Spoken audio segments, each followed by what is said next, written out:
গুণওয়ালা মানুষ জান্নাতে যাবে। চার গুণের মধ্যে এক নাম্বার গুণ আল্লাযীনা আমানু, যারা ঈমানদার। দ্বিতীয় নম্বরে ওয়া আমিলুস সলিহাত, যারা আমলওয়ালা।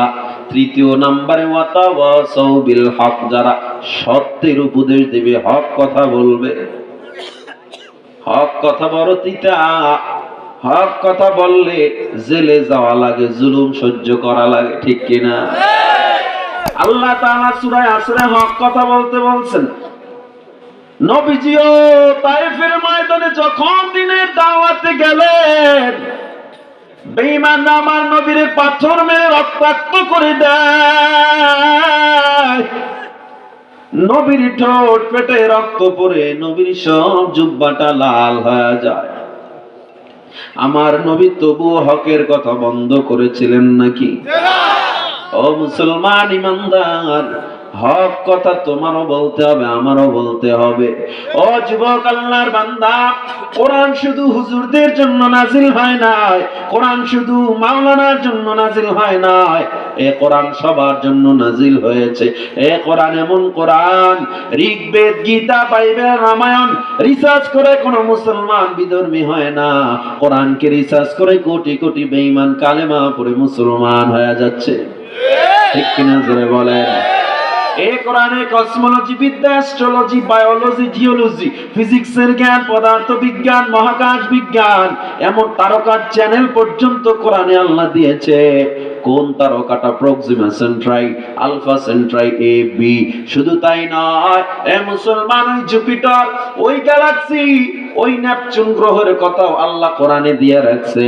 সুতরাং তুমি যদি তোমার সব জিনিসের সমাধান চাও, কোরআনের দিকে নজর দাও, কারণ পৃথিবীর সর্বশ্রেষ্ঠ সমাধানের গ্রন্থের নাম হলো কোরআন। তোমার পারিবারিক জীবন সুন্দর করতে চাও, কোরআনের ছায়াতলে আসো। তোমার সামাজিক জীবন সুন্দর করতে চাও, কোরআনের কাছে আসো। তোমার রাজনৈতিক জীবন সুন্দর করতে চাও, কোরআনের কাছে আসো। তোমার আন্তর্জাতিক জীবন ব্যবস্থা সুন্দর করতে চাও, কোরআনের পথে আসো। আমি কসম দিয়া বলে গেলাম, যেই জাতি কোরআনের মধ্যে যতদিন আসবে না, ওই জাতির কপালে কোনোদিন সুখ আসতে পারে না। কোরআনের ছায়াতলে আসবে না, রাস্তার টাকা টেন্ডারবাজি বন্ধ হবে না। কোরআনের ছায়াতলে আসবে না, ব্রিজের টাকা পাচার করে বিদেশে বাড়ি বানানো বন্ধ হবে না।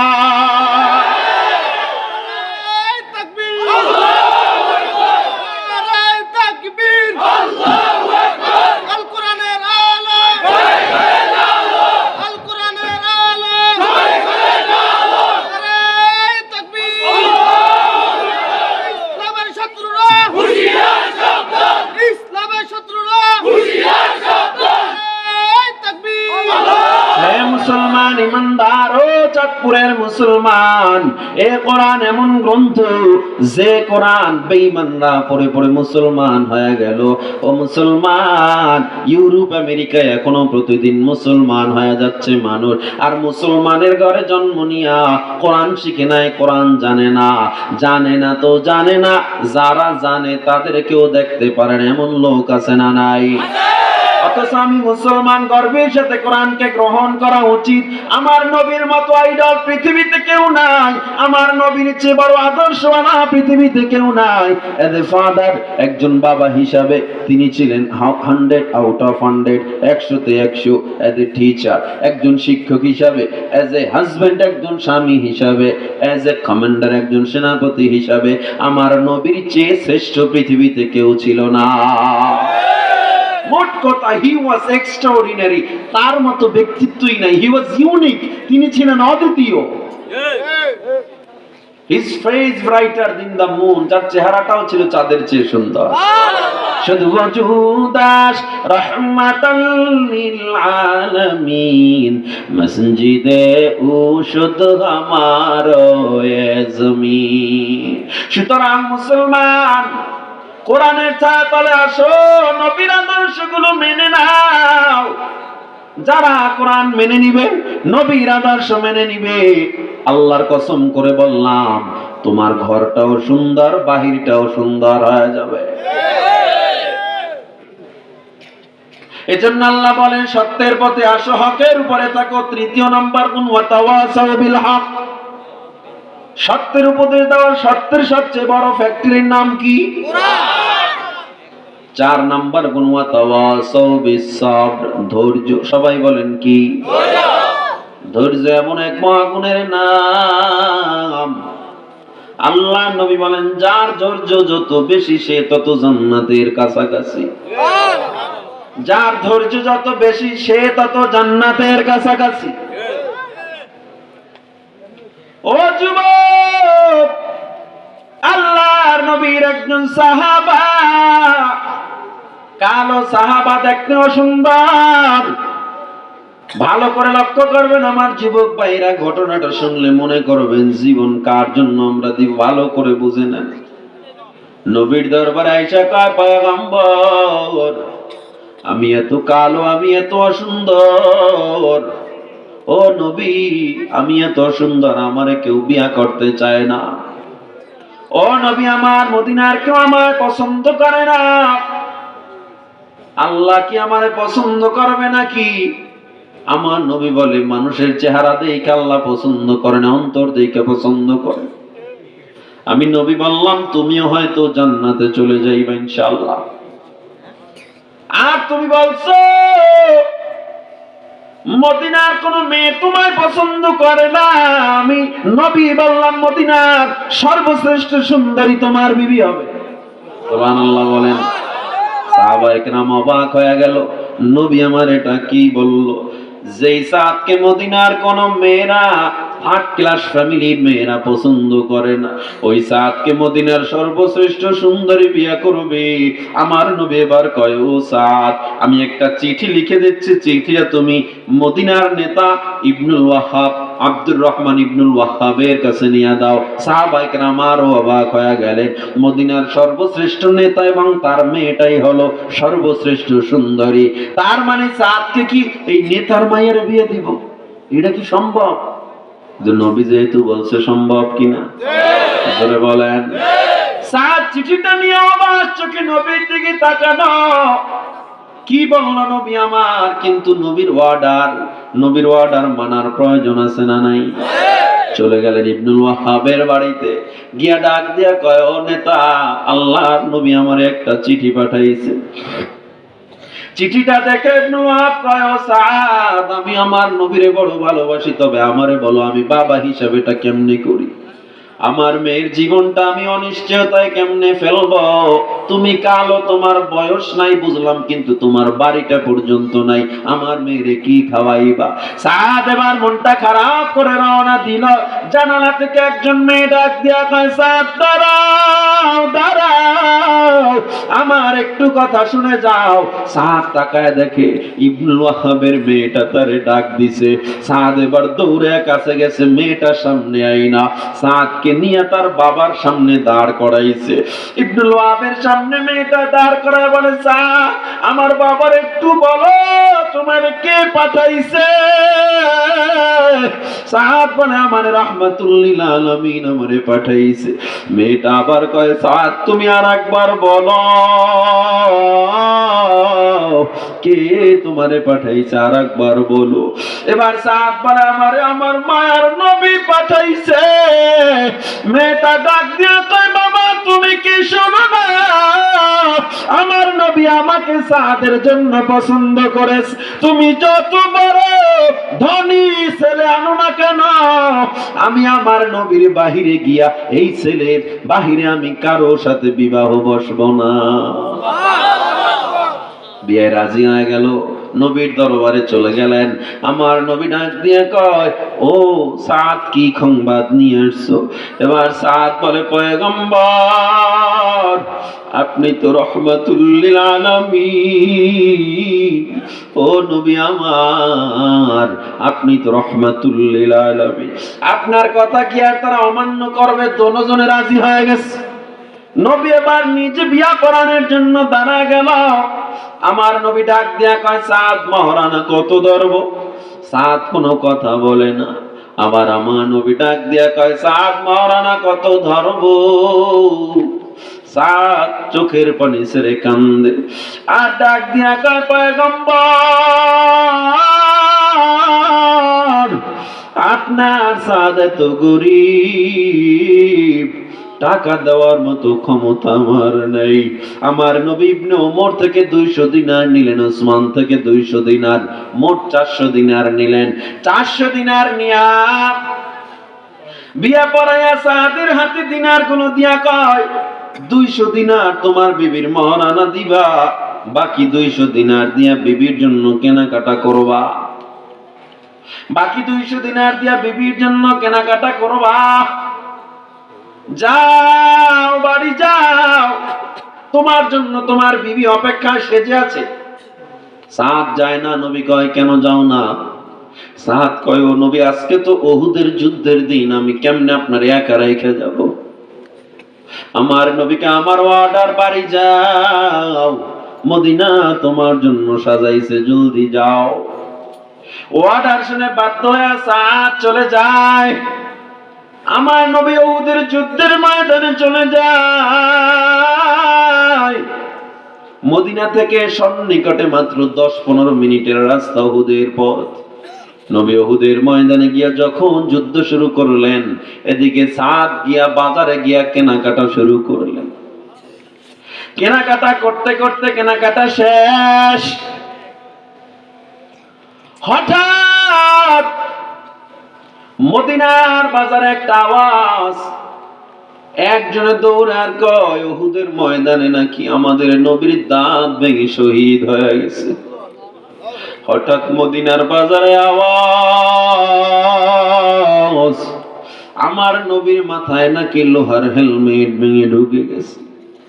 আমার নবীজি, একজনে বলে আমার নবী নাকি শহীদ হয়ে গেছে। সাদ থমকে দাঁড়াইয়া ওই মালামাল গুলো ফেরত দিয়ে কয়, ভাই তোমার মাল আমি ফেরত নিয়ে দিলাম, আমি নিতে পারবো না। দোকানদার কয়, কেন? কয়, তুমি কি শোনো নাই আমার নবী নাকি রক্তাক্ত হয়ে জমিনে পড়ে গেছে। এত বছর পর এত সুন্দরী বউ পাইয়া সাদ নতুন বউয়ের কাছে যায় না, জীবনটারে দেওয়ার জন্য ময়দানে দৌড় দিছে। একটা ঘোড়া কিনলো আর একটা তরবারি কিনলো।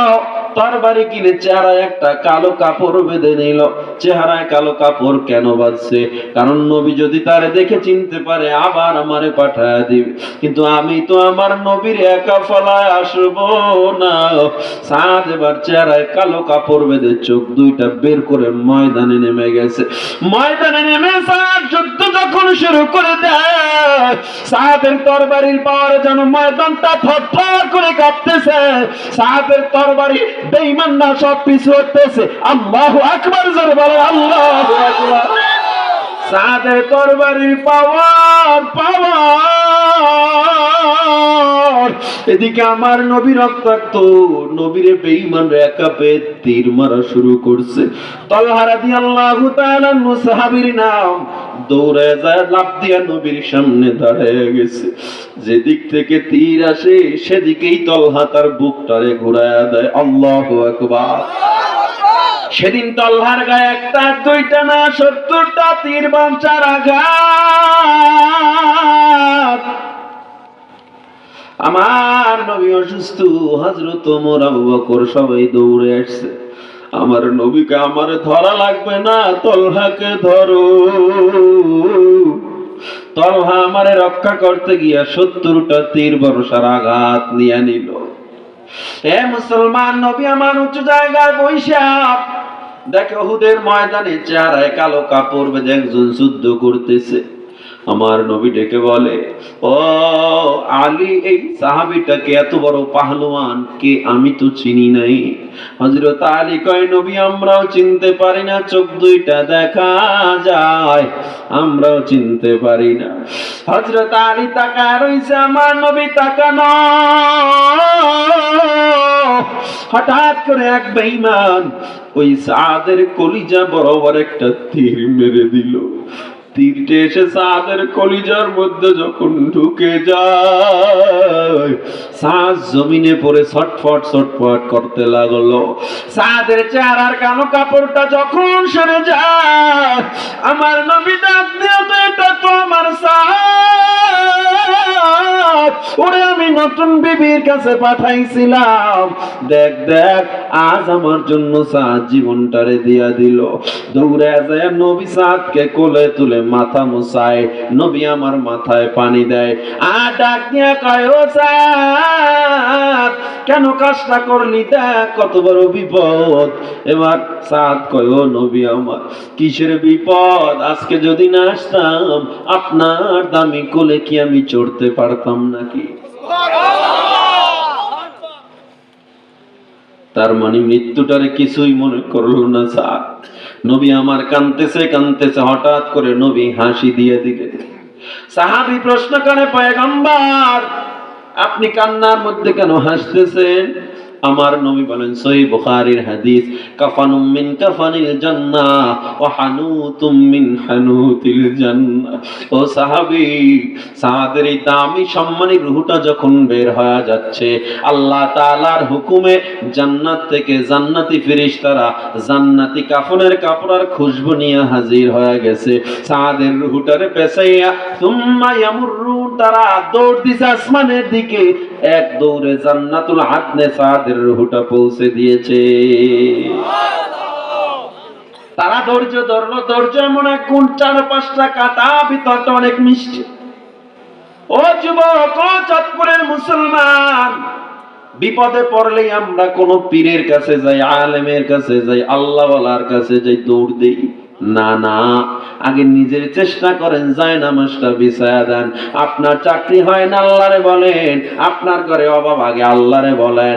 যায় নামাজটা বিছাইয়া ওই গভীর রাত্রে আল্লাহর কুদরতি পায় মাথাটারে ঠেকায়া আল্লাহকে ডাক দিয়া বলেন, ও দয়ার আল্লাহ, আমার মতো গুনাহগার কেউ নাই, আল্লাহ আমার মতো নাফরমান কেউ নাই, ও আল্লাহ জীবনের সব গুনাহ ক্ষমা করো। আমার চাকরি হয় না, চাকরির ব্যবস্থা করো।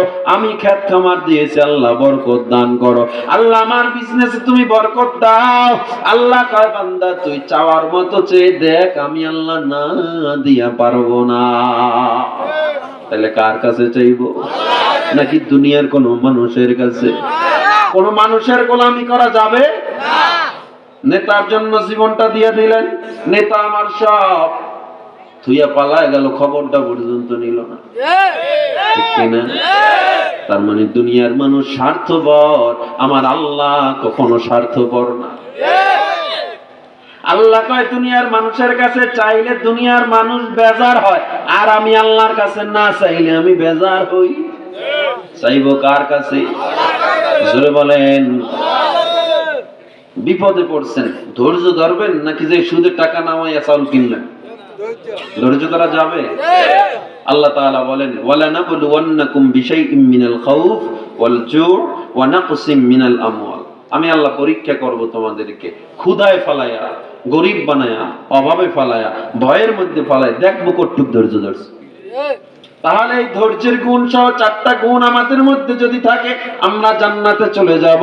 1 নম্বর গুণ আল্লাযীনা আমানু, যারা ঈমানদার। 2য় নম্বর ওয়া আমিলুস সলিহাত, যারা আমলে সালেহ করবে। 3য় নম্বর ওয়া তাওয়াসাউ বিল হক, যারা সত্যের উপদেশ দিবে, সত্য প্রচার করবে, হকের উপরে থাকবে। 4র্থ নম্বর ওয়া তাওয়াসাউ বিস সবর, যারা ধৈর্য ধারণের উপদেশ দিবে, নিজেও ধৈর্য ধরবে। কারা কারা রাজি আছেন এই 4টা গুণের উপরে আমরা জীবন কাটাবো? নারায়ে তাকবীর, নারায়ে তাকবীর। আল্লাহ কবুল করেন, বলেন আমিন। আল্লাহ আজকের মাহফিল কবুল করেন, বলেন আমিন। এই মাহফিলটা প্রতি বছর হোক, আপনারা চান তো ইনশাআল্লাহ? এই মাহফিল আজকে ছোট্ট একটা অনাকাঙ্ক্ষিত ঘটনা ঘটে গেছে, এটা এখানেই আপনারা দাফন দিয়ে দেন, পারবেন তো ইনশাআল্লাহ? সবাই একসাথে মিলে চলবেন, কোনো দূরত্ব রাখবেন না। যে যেই দলের হন, যে যেই মতের হন, সবাই একসাথে থাকবেন, পারবেন না ইনশাআল্লাহ? না সমস্যা নেই, বলে দিতেছি, বসুন সবাই, সবাই সবার সাথে মিলে চলবেন। কারণ আমরা ওলামায়ে কেরামরা কিন্তু কখনো চাই না যে কেউ দূরত্ব তৈরি হোক, আমরা চাই কাছে থেকে একসাথে থাকবো। পারবো না ইনশাল্লাহ? তো আজকের এই মাহফিল প্রতি বছর হবে, আপনারা চান তো ইনশাল্লাহ? পকেটের সর্বোচ্চ নোটটা আজকে একটু মাহফিলের জন্য আপনারা দান করবেন, কেউ খালি না যাই।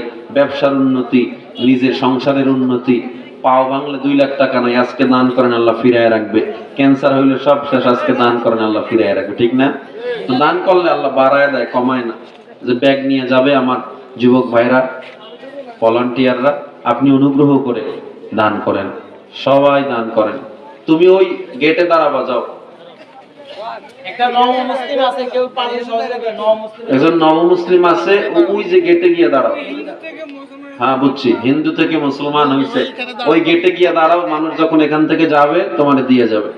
ভাই সবাই দান করে, কেউ খালি না যায়, কেউ খালি না যায়। দান করলে বিপদ আপদ মুক্ত হয়, দান করলে অন্তর নরম হয়, দান করলে পরকালে মুক্তি পাওয়া যায়, সন্তানের সফলতা।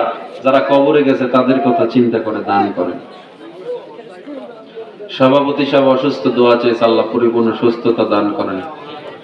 এই মোনাজাত না দিয়ে যান, মোনাজাত দিয়ে যান। আপনার কি জান্নাত কনফার্ম আল্লাহর কাছে? জান্নাত কনফার্ম হইলে যান, না কনফার্ম না হইলে একটু দোয়া করে যান। সবাই দান করেন, সবাই, কেউ খালি না যায়। اللهم آمين. ربنا ظلمنا أنفسنا وإن لم تغفر لنا وترحمنا لنكونن من الخاسرين. ربنا آتنا في الدنيا حسنة وفي الآخرة حسنة وقنا عذاب النار. رب ارحمهما كما ربياني صغيرا. اللهم اجعل في عيني صغيرا وفي أعين الناس كبيرا. ওদার আল্লাহ, তুমি আমাদের সবার গুনাহ ক্ষমা করে দাও আল্লাহ। আজকের মাহফিল কবুল করে নাও আল্লাহ। মাহফিলে যারা অর্থ দিয়ে, মেধা দিয়ে, বুদ্ধি দিয়ে, পরামর্শ দিয়ে সহযোগিতা করছে আল্লাহ, সবার সহযোগিতা কবুল করে নাও আল্লাহ। আয় আল্লাহ, যারা দোয়া চেয়েছে অসুস্থ শেফা দিয়া দাও। আয় আল্লাহ, আমাদের যাদের মা নাই, বাবা নাই, মা বাবার কবর জান্নাতের বাগান বানায় দাও।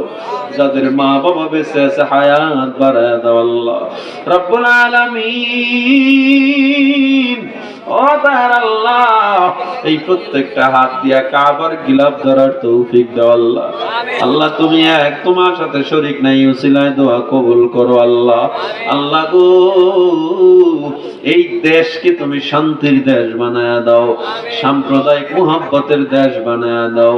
ওয়া সাল্লাল্লাহু তাআলা আলা খাইরি খালকিহি মুহাম্মাদিন ওয়া আলিহি ওয়া আসহাবিহি আজমাইন বিরহমাতিকা ইয়া আরহামার রাহিমিন।